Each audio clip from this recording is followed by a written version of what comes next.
This podcast is a quest for well-being, a quest for a meaningful life through the exploration of fundamental truth. Enlightening ideas, insights on physical, mental, and spiritual health. The inspiration is love. The aspiration is to awaken new ways of thinking that can lead us to a new way of being well. Welcome to Body, Mind, and Soul Healing Conversations.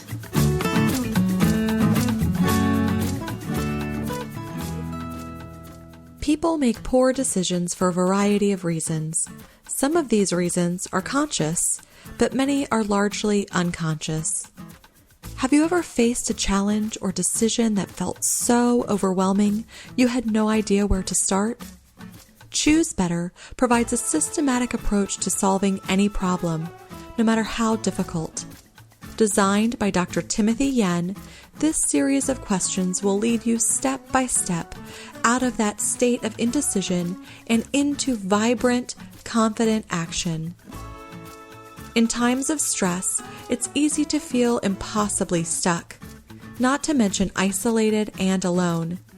Developed across hundreds of individual case studies and thousands of clinical hours, Choose Better can help you find your best path forward, no matter what life throws at you.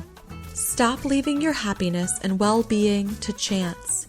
Improve your relationships at work and at home, while remaining true to your authentic self. Learn how to make the right decisions every time, with vision, clarity, and direction, and start claiming your best life. Valeria Teles interviews Dr. Timothy Yen, the author of Choose Better, the Optimal Decision-Making Framework. Timothy Yen is a clinical psychologist with a doctorate from Azusa Pacific University, practicing in the East Bay area and leading conferences and retreats around the globe. Between his years in private practice and another 8 years as a mental health staff sergeant in the U.S. Army, he has empowered hundreds of individuals, families, organizations, and teams to develop authentic relationships and grow into their best selves. He currently resides in Northern California with his wife and son. Meet Dr. Timothy at linkedin.com/in/Tim K. Yen. Here is the interview with Dr. Timothy Yen.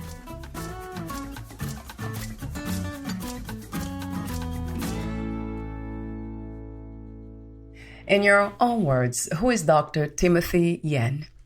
I am a man who loves people, loves my family, and someone who wants to do great things in this world.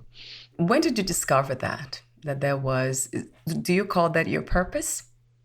In a big way, for sure. And I wouldn't say there was one defining moment. There was probably several defining moments that kind of accumulated to that kind of inner knowing that this life was not just for my enjoyment, but there is a purpose, there's a calling for the kind of impact that I will be doing on this side of heaven.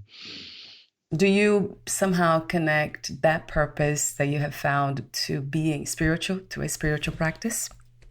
Definitely. I don't think that my direction in life and the purpose or meaning to life is something that just comes inherently from me, but definitely God, higher power. There's things unseen to the naked eye. There's forces at play, and I want to honor those aspects of life as well. And speaking of life itself, there's a question that I have been recently asking my guests. I'll ask you, what is life to you? What is death? And what is the balance between them? So life usually has a positive connotation for me. So life is colors, textures, experiences, smells. So life has a lot of dimensions, experiences kind of built into that word for me. And of course, it's also living from a place of purpose, of generosity, of connection, meaning. So all those things are life. And death would be the stark contrast to that. So things that take away, things that are unfulfilling, things that were not meant to be, like disease and broken relationships. So that would probably be types of death. And of course, there's the like actually when your heartbeat stops. So that's Yeah. the more medical type of death. True. And of course, there's a balance. And it's funny you asked that because I think of a psychiatrist by the name of Dr. Irwin Yalom, and he said something to that effect, which is there is something beautiful and almost necessary about death, because death is actually what gives our life a sense of urgency Right. that Yeah. we don't have forever here on earth. And therefore, Right. we want to make things count and we want to live deliberately, intentionally. And without death, there would be very little motivation to have to act right now because you have forever. And so it's like the gift of death, he calls it, is this spurring on of living well now. The next one is about 2020. It has been this challenging time of change for many of us. So for you, what has changed and what insights have you gained? This may be a strange answer, but I've been really thankful for this season of the pandemic. And I'm not minimizing the hardships that a lot of people have experienced. And there's a lot of things that I took for granted, things like traveling and eating out in restaurants. Like, Right. there's a lot of things that I thought were in my business plans. I had these lofty plans of things I wanted to do. And it just took a turn. It just looked differently during the shutdown. However, the cool thing that came as a result of it was I had the opportunity to stay home much more than I ever imagined. And I am a fairly new dad. I have an 18-month-old son. And if circumstances were normal, quote unquote normal, then I would be away from the house quite a bit. Like I would go to work, I would, be traveling. And just in these precious 18 months, I've been home way more than I ever imagined. And I really grown to appreciate it, just watching my son grow and catching these little like nuanced kind changes, which I'm sure I would not have picked up if I was away from the home most of the time. And so it really brought the gift of family and being able to share these really precious moments, both with my wife and my son. And it taught me to kind of slow down and reevaluate what's really important in my life and what kind of life I want to cultivate and build. And so I think I'm much more clear-minded about the direction of my life because I chose to use that time of slowing down and I guess shutting down Right. to really make the most of it for myself. I would say from most of us, if not all of us, there has been definitely a time for pause and reflection, going deeper. And speaking of that, isn't it one of the aspects of making good decisions or good choices to pause and reflect and take time? That's a big piece of it. Sometimes I tell my clients that you won 80% of the battle simply by not reacting Right, to whatever true. you wanted to do initially. Just pausing, you've already won 80% of the battle. The other 20% is figuring out what you want to do next. Yeah. Do you see a difference between emotions and feelings? So the scientific community would say yes. I personally do not.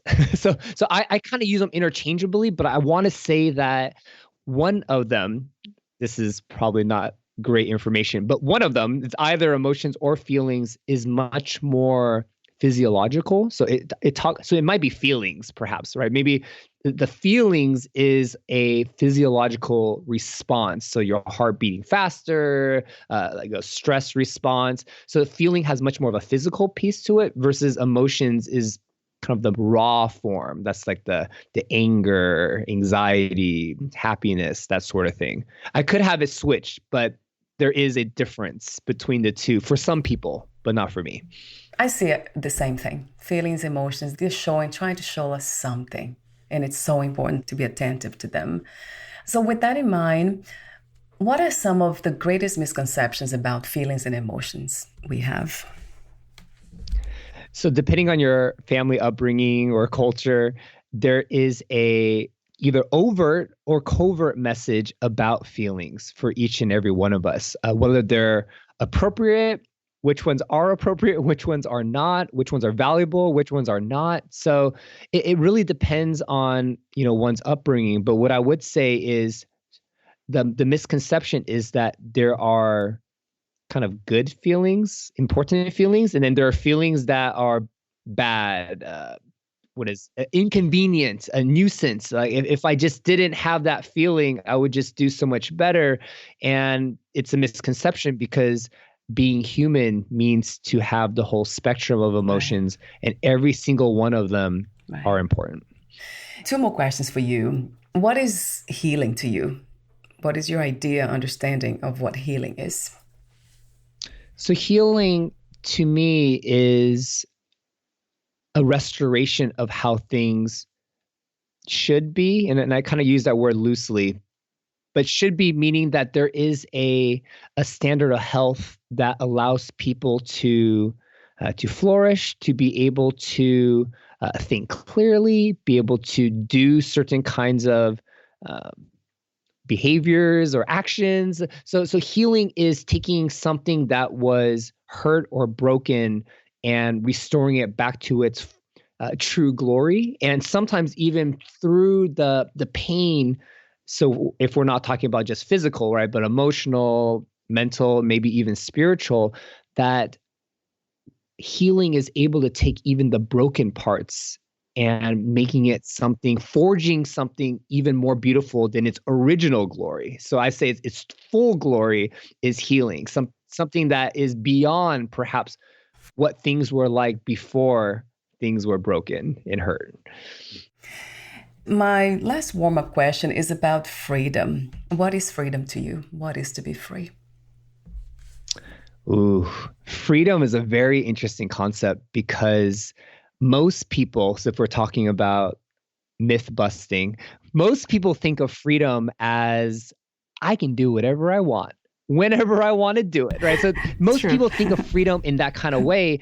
And freedom is a very strange concept because, especially if you're from America, it's kind of built into our nation. Like we're all about freedom, right? We busted out of the England's like tyranny, right? Like it's like freedom has such an elevated value, but I don't think many people think about what freedom actually is. And so to kind of answer your question, freedom is very closely linked to health and kind of an order in which things operate the most smoothly or the way that it should be, so to speak. And with freedom, there is this strange balance of order and guidelines in order for freedom to fully be free. And that may sound paradoxical, but what I mean by that is let's take driving, for example.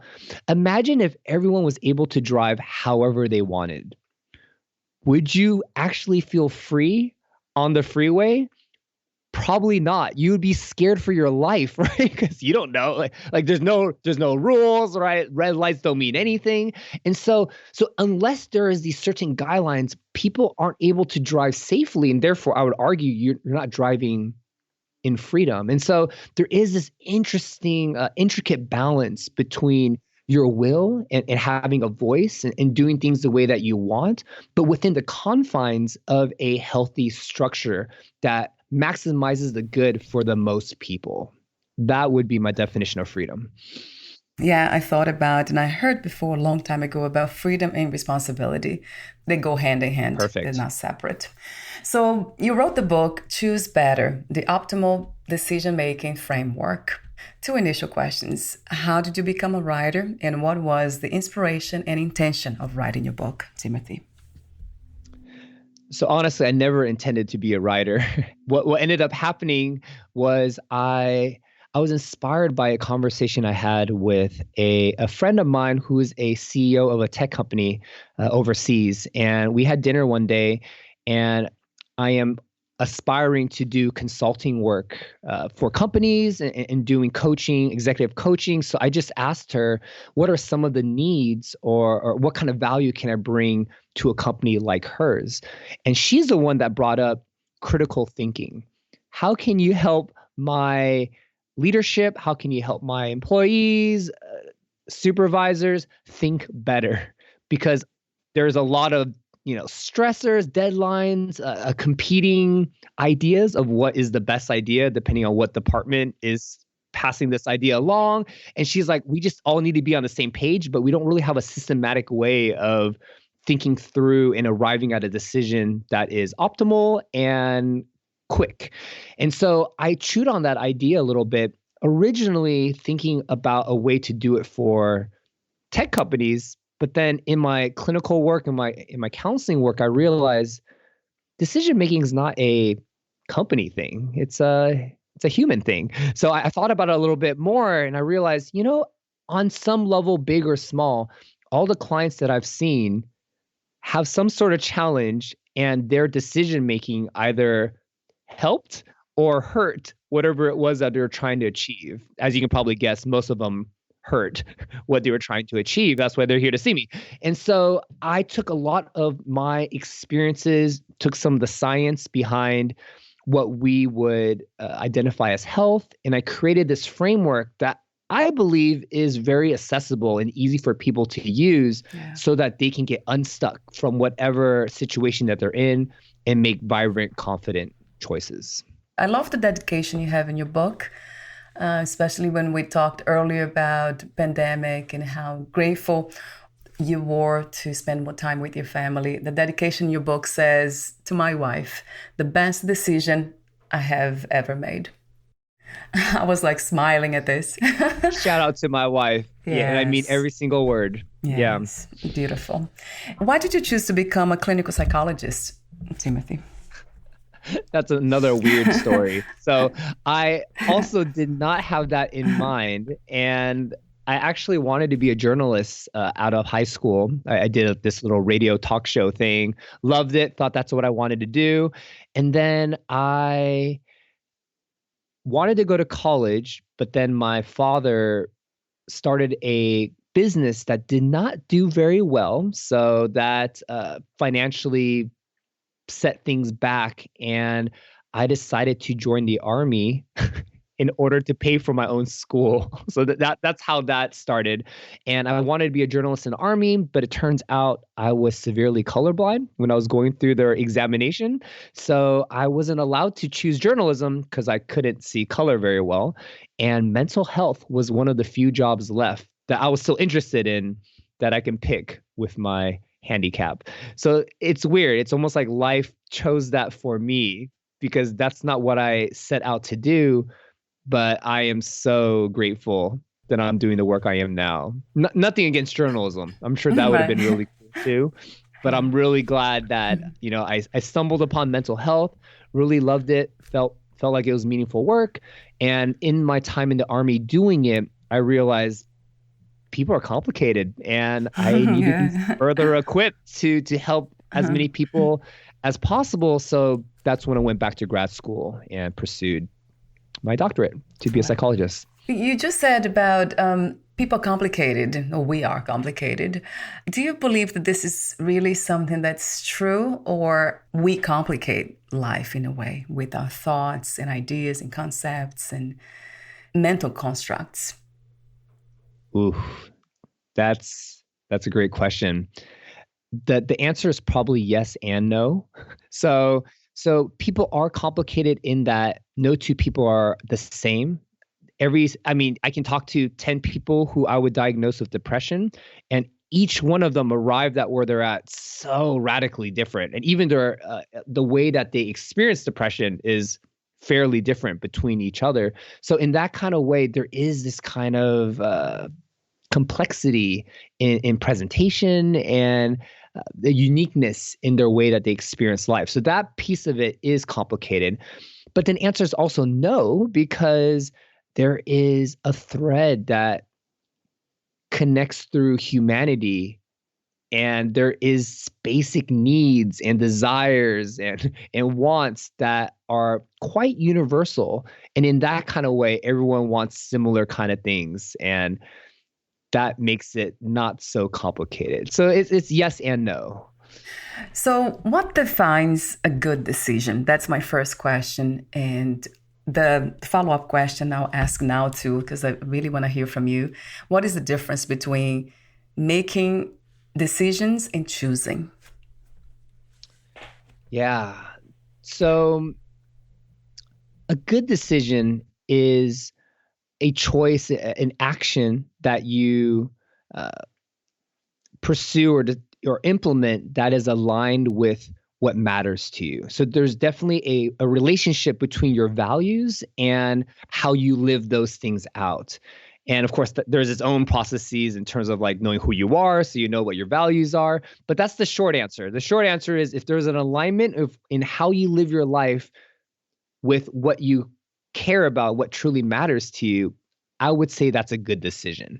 And remind me, the second question was? Yeah, the difference between making decisions and choosing. Is there a difference? So for me, there is. You can make an argument that there isn't.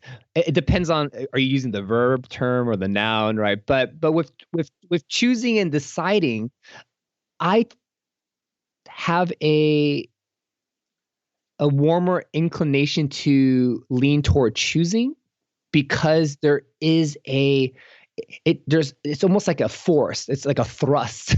When you make a choice, it's intentional. It's I don't know if it's always thought through, but typically it is, right? It's something that is conscious, versus deciding kind of has a kind of a wavering quality where you're I'm not kind of sure. I'm still deciding. I'm still kind of thinking it through. So choice definitely has more of an umph in saying, yes, amen, I'm moving forward with that, versus deciding has more of a in the process of making a choice type of thing. So that's probably what I would say in terms of the feelings attached to those two words, but they're similar, obviously.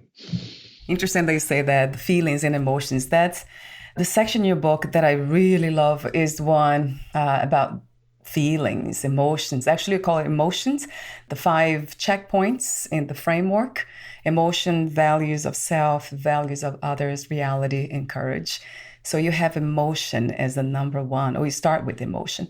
So I'll ask you that question in a minute. But before, so yeah, I was kind of thinking about this idea of making bad decisions and taking risks or making mistakes.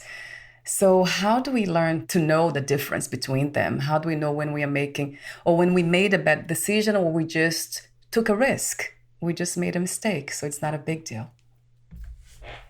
So a bad decision would be the opposite of a good decision, right? It's making a choice that is not aligned with what matters and who you are. It goes against your integrity as a person. Those are probably bad choices. And I want to make a distinction that sometimes we may make a good choice but not like the outcome. So it's a bad outcome, but it was a good choice. And that may sound kind of weird, right? But sometimes we do something that is very, you in clear conscience, you made the choice, but things don't always turn out the way we wish they did. And sometimes people second guess their choice. They're like, I probably made a bad choice because the outcome wasn't what I wanted. And that is something worth reevaluating, because sometimes there are things that happen that are very independent of your choice. Your choice was only a piece of the puzzle. And that's what you talk about as a risk. There is a risk. Anything worth pursuing in life has an element of risk. And the greater the risk, the greater the reward kind of idea. So relationships is actually probably one of the most risky things we can do with our lives, because when we have intimate, trusting relationships, we kind of open ourselves up to being really, really hurt as well.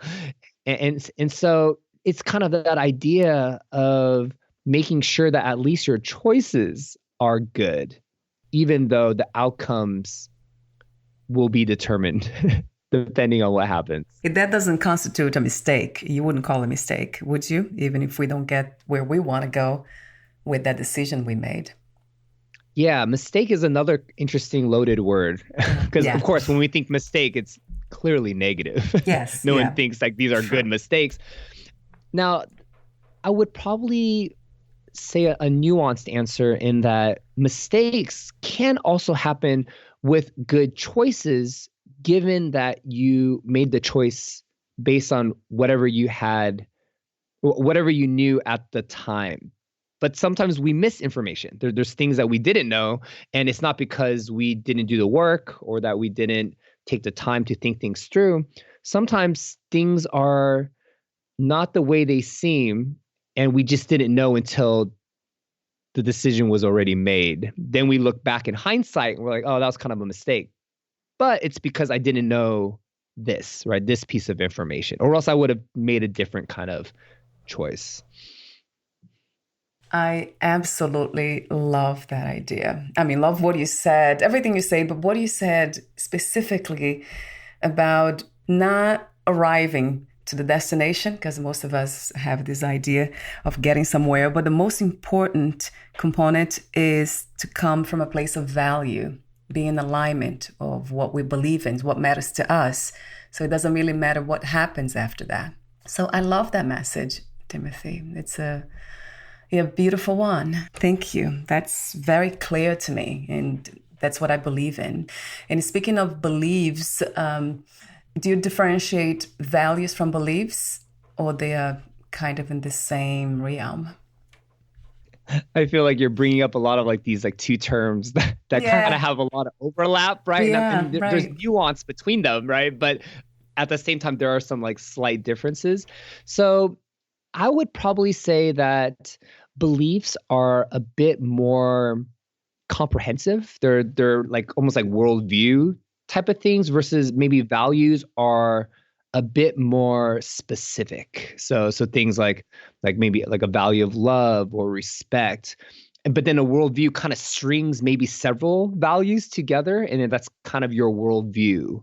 Like people should be good to one another. Like that's a belief. So yeah, that would probably be the small nuance difference, but clearly there's a lot of overlap between both those constructs. So talk to me about the main reasons behind that feeling of being stuck, which we have an idea now by the conversation we have been have. What are the main reasons people make bad decisions? I know in your book you disclose that, but for the sake of our conversation, we won't go through everything. I do have a lot of questions for you here. But yeah, talk to me a bit about that. Yeah, so in my book, I address the audience as two types of people. And that's kind of how I start my book, which is there are people who generally experience life in a indecisive way. They choose not to make decisions, which ironically is a choice. If you don't make a decision, that's a choice, right? But they don't see it that way, right? So there's people who are indecisive, and then there's people who make decisions too quickly. They don't kind of think through all the pieces that matter. And so they pull the trigger, and they don't like the outcomes because it was only one or two pieces of the framework. It wasn't all the pieces that mattered. And bad decisions come from that place. And being stuck is the same thing. Being stuck is another posture of procrastination, perhaps. It's like a fear of making the wrong choice, experiencing negative consequences. So if I just don't think about it, if I just don't do anything, then maybe it will go away. That's the delusional wishful thinking that people have. Or at least I don't have to experience the pain now. I can hold off and deal with it later. And as you know, sometimes like with a wound, if you don't attend to it, it can fester and get worse. So it's not an innocent crime to be like, oh yeah, I'm just not going to think about it or do anything, because then you're giving the power away to someone or something who will make the decision for you. And that is not freedom, right? That would be the opposite of freedom. So, talk to me about the framework, if you want to disclose it, of course, all of them. I mentioned earlier emotion, values of self, values of others, reality, and courage. Whatever you wanted to talk about, the framework, please do. I would love to hear some of the details. Yeah, I was like, you actually shared with your audience the framework already. That is the framework. It's Yeah, just all the those components. 5 parts. Right. Yeah, but I can definitely elaborate a little bit more on each piece of the framework. So the idea of the framework is a protocol or like check boxes, things to consider before you make a decision or an important decision. And I chose that order because intuitively it made sense to me, but hopefully as I explain it, it'll make sense to you as well. So emotions is the first one that I use because that data point hits our brain at 1/10 of a second. It's so fast when we feel something. So it's the very first piece of the framework because you only feel strongly about something when it's important. If it's not important, you don't feel much of anything. You're pretty neutral about something. So if that's true, then it means that your feelings are trying to tell you something really important. And oftentimes we ignore our feelings or we don't take the time to understand what our feelings are trying to tell us, and that ends up steering us in the totally wrong direction. So that's the first part of the framework, is identifying how you feel and understanding why you feel this way. And in my book, I do highlight some of Dr. Paul Ekman's work on feelings, because there are certain emotions that are universal across culture, across nationalities. It's just across culture, and they all mean similar things. And so my book does highlight what each of these emotions mean, and hopefully that will shed some light as to what's important to you and why this is coming up. Which leads me to the second part of the framework, which is the values. And we talked a lot about that earlier. Values is essentially what's meaningful, what matters to you. And every situation that people face, there's going to be something that matters to you, or something that matters to you that is being threatened, which is why you have a problem, right? There is something that is at stake, and your decision making hopefully will help be in alignment with what matters about this situation. So values, I do highlight in my book some resources on how to identify those values, how to understand yourself, because your values come from your identity and kind of the beliefs that you hold around who you are, why you're here, those kind of deeper questions. Yeah. And I'm sure you would agree, it is a lifelong pursuit. So right. There's nothing that's going to be like, oh yeah, this is who you are and it's never going to change. Right. Quite the opposite. You're always going to learn more about who you are, yes. And that's but the more you do know who you are and what you value, you're just that much more likely to make good decisions. So that's the value piece. Values of others essentially is stating that people also care about things, and things matter to other people involved in our situation, but they may not be the same as ours. Like we may value one thing, but they may value something differently. And so I really implore my readers to create win-win decisions as much as possible, right? Like not just, I kind of joked with some people. I was like, if people walked away from this book becoming more crafty and just more selfish, I totally would have failed, right? Like I would have failed as an author, because that's not what I'm trying to create. Right. So I did add that pillar, which is the value of others. Yeah. Can we consider what they want and why, and understand what's important to them? Can I include that in my decision? So that's the values of others. And then we have the reality factors. So I always use the example of gravity. It doesn't matter what you think about gravity, how you feel about gravity, you will experience gravity when you step off a cliff, right? So gravity is something that is true in our time on Earth, and therefore there's a lot of realities that we want to consider in our decision making, because it's not up for discussion or opinion. We just need to navigate and work through those realities in our decisions. And so all 4 of these parts are what I call data points. Essentially, you are taking some time, as you said beautifully, like we pause and we think, And we're gathering data points, right? We're gathering data points so that we can make the most informed decision. And through that process, for a lot of people, then they're able to list out, what are my options? Okay, now that I've gathered all these different data points, what are my options, good, bad, the ugly? And through that list, there's going to be one that's going to resonate with you much more strongly. It's like, hey, it kind of checks all the boxes. It kind of addresses all the things that really matter. And then that leads us to the fifth part of the equation, which is the courage, right? Just because you know better doesn't mean you'll do better. So what is holding you back? You already done all the hard work, man. Like you might as well like benefit from this choice. But sometimes that's what gets people stuck is they know what to do and why they should do it, and they still don't do it, right? So courage is so important to this decision-making process because you actually have to act upon it in order for you to enjoy the benefits of that decision. So I have a whole chapter about how to build courage, how to work through some of the programs, paradigms, defense mechanisms that may keep us from making that choice. Yeah. And when we're able to understand that, then we're able to, in confidence, move forward with our informed decision.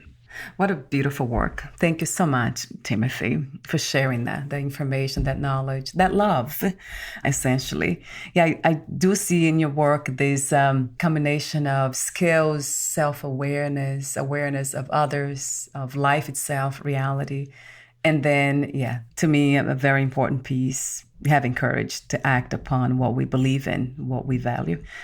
That comes encouragement. So courage and what you're doing is encouraging us to step to that space of being ourselves in the world. Thank you. So I have a few more questions for you. We're almost at the end. Those are the ending questions. Would you like to add anything or read a passage in your book? I would like to say one last thing, which is for those of us, for you that are listening out there, some of you may feel like you have made so many bad decisions in your life that it's too late for you.